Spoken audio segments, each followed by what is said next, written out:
TGIF, thank God it's Friday. Welcome on board to the Friday edition of Spring Trends right here on Western Spring Television. Here we'll talk about everything trending. What's trending, who's trending, where they're trending, and we get to take reactions. My name is Evelyn, Ohiolei, and like I always tell you, keep doing what you're doing. Good things, by the way. You never can tell you can be on our big screen someday.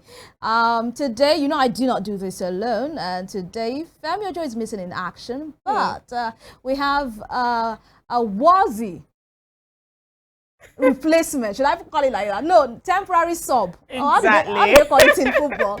Welcome on board, Temitope, AjijolaOluwa-Ola. Thank you so much. It's so good to be here. Yeah, sometimes I feel like your name is a sentence. How do you feel it?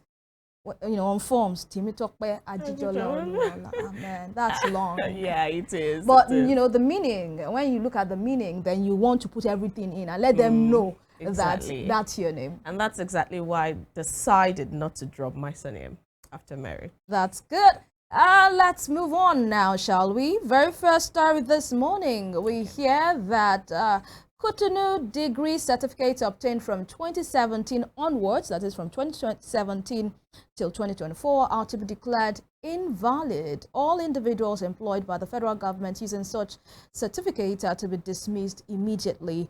NYSC already sacking staff members, and I mean this is wild, I should say. And if we can have that particular circular on board by the National Youth Service Corps of the approval of the recommendations of the Interministerial Investigation Committee on Degree Certificates Milling, and it says that it is regrettably, I'm going to read part of that particular letter. It is regrettable to inform you that the Isai University, Benin Republic, which you attended and obtained BA International Relations between 2014 and 2017, falls within the above stated category.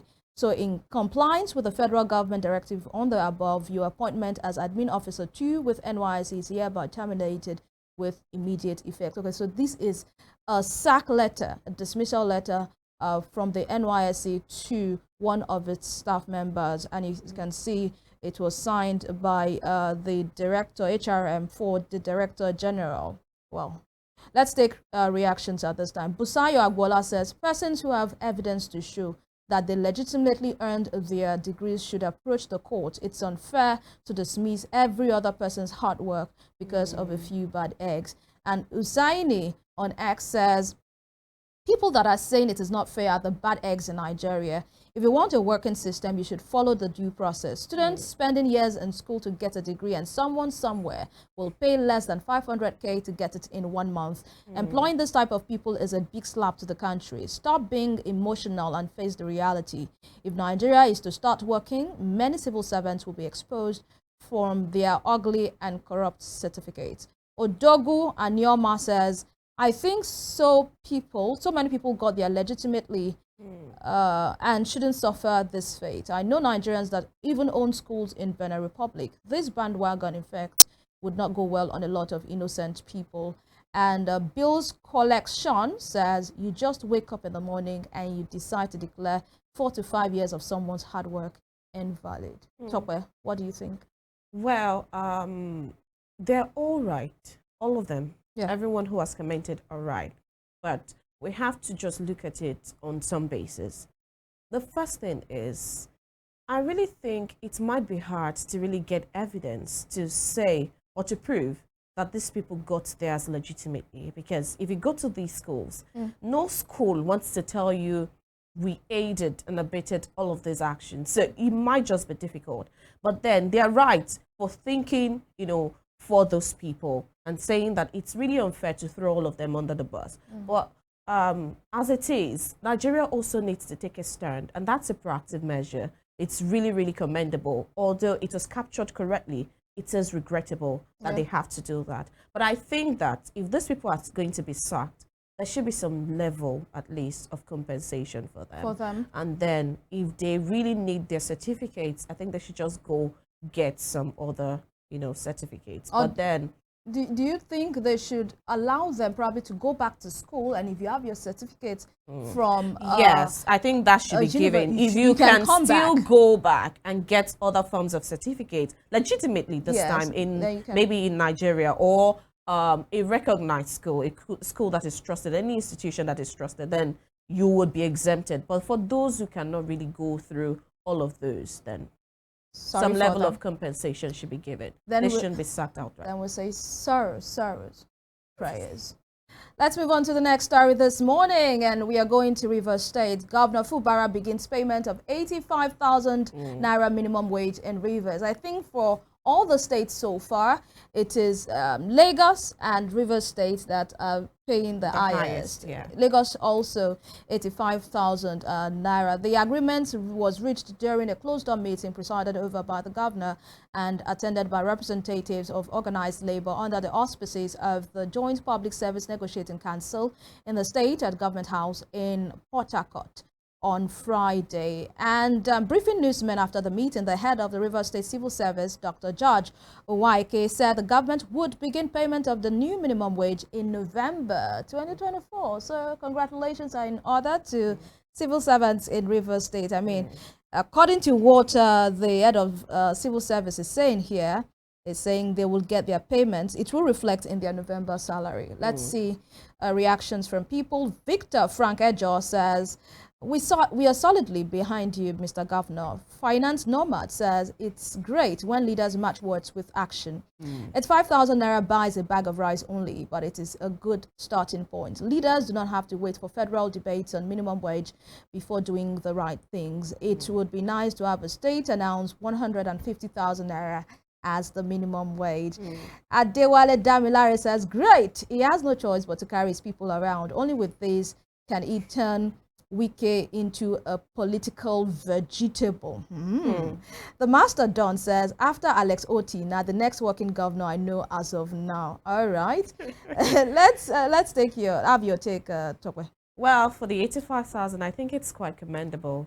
Where we see some states sticking with 70,000 naira, and some states have not even yet started paying. Like Katsina, Zamfara, and Cross River. They're not paying. They've not started paying, and that's why they've not announced payment. And then that's why Labour is threatening to go on strike. But I think it's really commendable. And for those that are always, quick to peg, that's just for a bag of rice. I don't think if at 2024 you're earning or you're about to start earning the minimum wage of 85 or 70,000 naira, 71 as states are paid, I don't think you have any business buying bags of rice. And so whatever it is that is what you're supposed to do right now, you have to really do things as minimal as you're supposed to be within your own level. Means. Exactly. Just do things minimally so that you can have headway. I think we should just give government sometimes we should cut them some slack. We should. You think we should? Because a lot of people have said anything below 100,000 naira is small. But if Labour agreed to that, I'm just saying that is what we have now, and you really need to just let them breathe. I mean, a few years down the line, I think we should put pressure on Labour to also put pressure on government to increase that, because it would be invalid in a few years. But then, for now, just let it go. We should let it go. All right. So talk about things we should cut government some slack. Exactly. Sometimes we should applaud them. Rivers paying 85,000, Lagos 85,000, Osun 75,000. But sometimes I wonder, these are still the states that during the negotiation they are saying we can't pay 60,000. We don't have the means to pay 60,000. We can't pay. No, that's too much. It's not sustainable. We cannot sustain it. And you see the states coming out with even above what the national says they want to pay. States have been saying they want to pay 72, 75, 80, 85. And I'm wondering, where did the money come out from all of a sudden? But I think that sometimes putting pressure on some pressure points, it really generates the right reaction. And so that's another cause for applaud, if you say. All right, move on to the next story this morning, and it's a speedy palaver. Speed Darlington's lawyer Deji Adeyoju accuses Burna Boy of oppressing him following is rearrest. I do not know what's up with Burna Boy and Speed Darlington. I really do not know what's up with them. I don't know when this palaver would end, but it seems Speed Darlington might really have stepped on the tail of the cobra as it is this time, because it seems Burna Boy, you know when you say I did on top your matter, I did on top now me and you today. All right, Comrade Adeyanju, his lawyer says Burna Boy behind harassment of Speed Darlington by the police. This is someone who has been singing against oppression and forming Junior Fela, now oppressing Akpi. Let's take reactions. Mike at real_Mike9 says he should try advising his client to stay on his lane and know his level. You don't start fights and also decide how it will end. And that's double jeopardy. And Rosemary says, what about all this time he left his mouth loose? Ovie of Delta says he was arrested the first time and was bailed out and warned to desist from his previous actions. Then he went to America and started the rubbish again. He should be sued and allowed to face the music. And lastly, Big_Clems says Deji should face his case and stop calling Burna Boy names. Now arrest him, arrest Akpi, no be harassment. Your thoughts?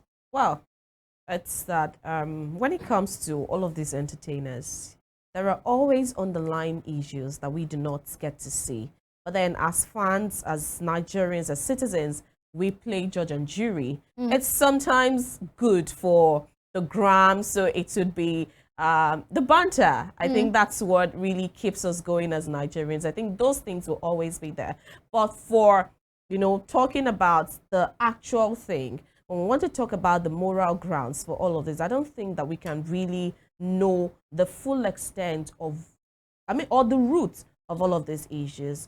We should just play fan and fandom and all of those things. We should play it right. Sometimes let us just allow things to go smoothly. Let's not fill the field, and so we can have peace. At the end of the day, we're still Nigerians. All right. That's coming from Matokpe, giving our own advice there. So I'd like to ask you this question before I go to my fourth story this morning. How long can you watch? For how long can you watch Nigerian movies, like at a stretch? At a stretch, yeah. Well, it depends. Nigeria has really moved. I think that the movie industry has really improved over time. And these days, right, there are some movies that are really worth the time. I think I can do 6 hours, and that would be like maybe 3 movies or, you know, 2, depending. 6 hours, I think. Okay. We have a young Nigerian, Ayodeji Fortula, who wants to go 160 hours watching Nigerian movies. Let's watch this video. We'll come back to take reaction.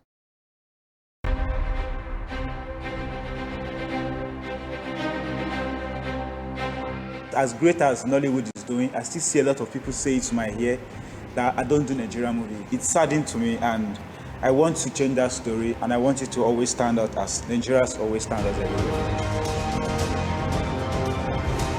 Our job is to support it, which is part of what the vision of Lagos State is. It's not the theatre alone supporting it, it's the Lagos State government, it's the Ministry of Tourism, Arts and Culture.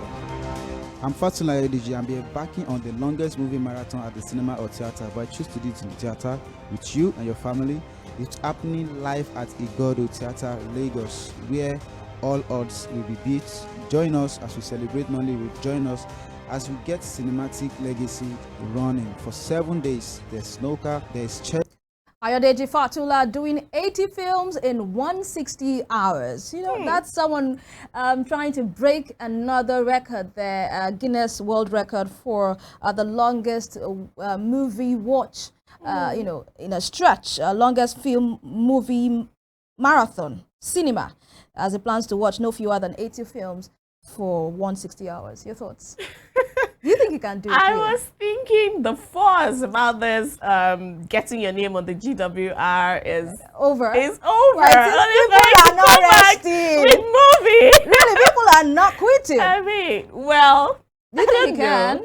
I think he can. It's entertainment. I mean, exactly. It's just for him. And if you don't have, if he takes leave, a break from work or whatever it is he's doing, and he wants to devote his time, I think thing just to get your name on the world map, isn't it? And then there's no better way to put your name right there if you're not identifying with your root. And he's trying, I think it's a lot, really, to put his name there and to also put Nollywood movies, or at least indigenous movies. I love the fact that it's doing Nigerian, purely strictly Nigerian. Yes, I mean, if we don't promote our own things, I don't think there's any other better way. There's no better way to promote it. And I think those movies, especially the ones he's going to choose, it's going to be out there. And I think it should, this is what I want him to do though, I think he should really sit down and get some of the best so that these movies too could be helped, or the movie producers and all of that will be helped. All right, we are rooting for Ayodeji Fatula to do his 80 films in 160 hours.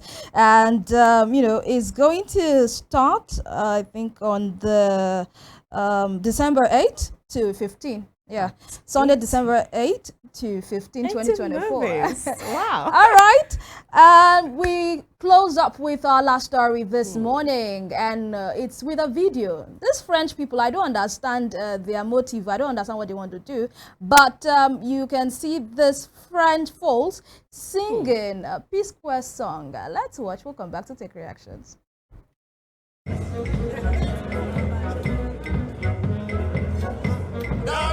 Testimony, oh, I'm giving the beat and I'm giving the heat, so hey, no, I'm giving them everything, oh, I'm living my life, I don't have money, hey, I taste money, hey, my God, I'm allergic to poverty, you saw it, so I'm using my scent to gather the poverty, say, okay, no time, like the Statue of Liberty. Nobody knows tomorrow, so I'll be holding my destiny. Hey, as if you said a jungle, some people they bubble. I continue the struggle.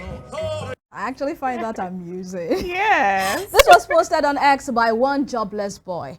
And when I say one jobless boy, that's his name on X, one jobless boy.